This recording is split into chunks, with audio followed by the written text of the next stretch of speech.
This week has been about amplifying black voices, and we have some powerful ones right here in the Rochester sports community.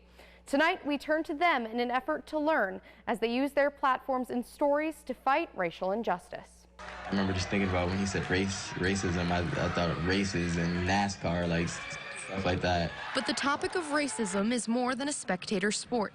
Kobe Long learned that the hard way after an encounter with a suburban public school teacher in 2nd grade. He used to always make me go off and drink off this nasty water fountain. She would always say that I couldn't go drink off the other one because I was getting in trouble in class. And I ended up telling my mom about that, and she immediately got me out of that school, immediately. His experience isn't uncommon.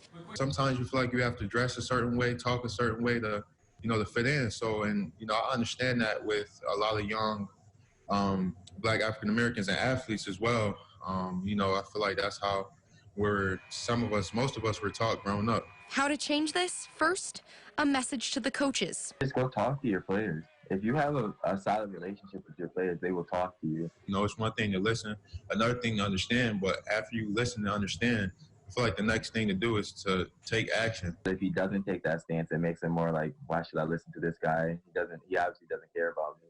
They sit in our living rooms and tell our parents that they'll take great care of us if, we go to their school.